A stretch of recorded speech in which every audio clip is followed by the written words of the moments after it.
divided in 3 or 4 parts, so I'm going to get started right away. Alright, start off with 28 Days Later. Now, this is my favorite section, my favorite genre is zombie and plague. So I must say that I did enjoy 28 Days Later, not necessarily a zombie movie, definitely like a plague movie. I love Cillian Murphy in it, I love the atmosphere, I love the slow start, I love the music, I'd put it in my top 50 horror movies. I don't have 28 Weeks Later, but I think it's okay. And we have Automaton Transfusion. I watched part of this, it looked like, I didn't finish it, the commercial looked really promising, but it was not very promising at all.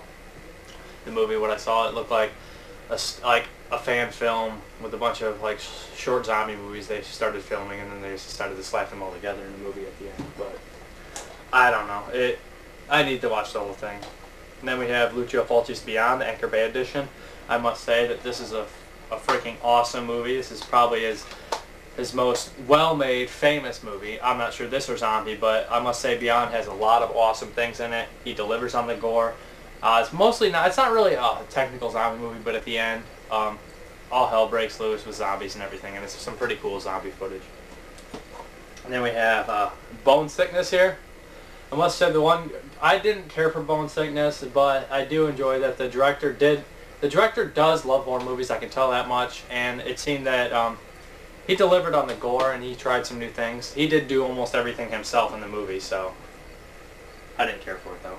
Then we have Cabin Fever, which is like a plague film.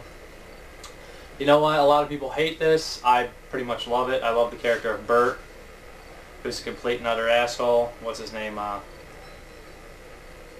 James DeBello. He's in Detroit Rock City too, and so is Lex from Detroit Rock City's in it. He's Giuseppe Andrews in it. Just his name, in real life, he's the cop in it. But I would recommend Cabin Fever for some pretty cool, sick things. I mean, I'm not so big on Hostel. Hostel's okay, but Cabin Fever's better. Then we have here another one of my favorites, Cemetery Man, the Anchor Bay edition. Absolutely love Cemetery Man. Michael Sovia's best movie. Not that The Church and Stage Fright suck. Those are awesome movies too, but I haven't watched Devil's Sec, but I meant Devil's Daughter, aka The Sec. But I must say that this movie is really artistic. So it delivers on the gory sides too, and it's got a lot of like subtle and out comedy. I would recommend it for great nudity, great story, great art, great filmmaking. I love the movie. Then we have Children of the Living Dead. This is basically what if John Russo got involved. It's a what if Night of the Living Dead took a different branch somewhere else. It's pretty crappy, but I mean, if you're a Night of the Living Dead George Romero fanatic, you might want to give it a try just to get pissed off, but I've seen worse. Then we have Choking Hazard here. I've never watched Choking Hazard. It's a foreign zombie film. Fangoria released it. I don't know how it is. Let me know, guys. Then we have Chud 2 bootleg. Chud 2, Bud the Chud. Chud 2 is underrated. It should have been. It's more like Night of the Creeps 2 than Chud 2. It really doesn't. It's more like that movie. We have Lucio Fulci's City of the Living Dead. I must say that this movie has some awesome gore effects, some awesome atmosphere. Really crazy. This and Beyond kind of go together as in like the 7 gateways of hell type deal, and all hell breaks loose. I must say, watch out for the gut puking scene. That is so disgusting. But it's awesome. We have George Romero's The Crazies, the Blue Underground edition. This film is one of the ones that I'd recommend this for if somebody's seen all Romero's movies and they did not see. I bet they saw all his Dead films and they wanted to know something else to watch. I'd recommend The Crazies. It's pretty decent. You could go a lot worse. It's got some cool. You kind of get the Night of the Living Dead, Dawn of the Dead vibe in it sometimes. And then we have the Ultimate Edition of Dawn of the Dead. This comes with the theatrical version, the extended edition, and the Italian European cut, and the documentaries. It is 4 discs long.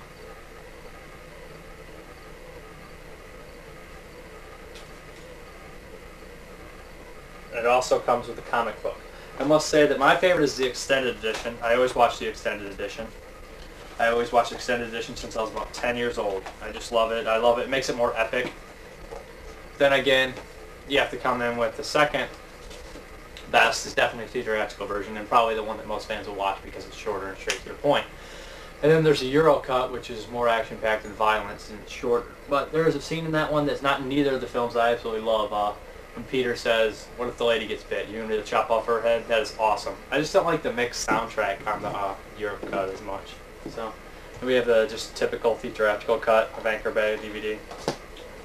Then we have the Dawn of the Dead remake. A lot of people will say they don't like it, but to be honest though, this is one of the funnest remakes there is. Action pack. It starts off terrifying, it gets funny, and it ends with an action pack. Good cast. I mean, it was enjoyable. I really like the movie. And we have Dawn of the Mummy here. Some mummy zombies. Haven't seen it. Don't know how it is. And we have the double disc of Day of the Dead, which was another one of my favorite movies. It comes with Dr. Logan's notebook here, which is pretty cool with some sketches in there, some crazy writings. 2 discs here. This one's absolutely fun, awesome too. I might be able to watch Day of the Dead more than I can watch Dawn of the Dead, even though I like Dawn way better. But just Day of the Dead is completely and utterly awesome too. I mean, except the end's kind of cheap. I don't really care for the end, but it's like that does not ruin the movie. I absolutely love the characters of Steele, Rhodes, and Rickles. I know I love goons. What can I have? And then here's the original Day of the Dead DVD. Then we have the Day of the Dead remake. I could not believe I bought this, and I probably will never watch it. Just from seeing the commercial, I could not stop laughing and getting angry. We have Day of the Dead 2 Contagium. You know, this wouldn't have been the worst movie ever if it wasn't called Day of the Dead 2 Contagium. If they would have slapped another title on there, it would have been pretty decent. For like how low budget zombie movies are, usually they're so garbage that you can't even watch them. That one I pretty much got through the whole thing. We have Peter Jackson's Dead Alive. Classic Dead Alive movie. Classic Peter Jackson. Not the new wave Peter Jackson, what everyone watches. I mean, this one's funny. It's got memorable quotes up the ass. That's my mother you're pissing on. What? No pudding? I actually think it's hilarious.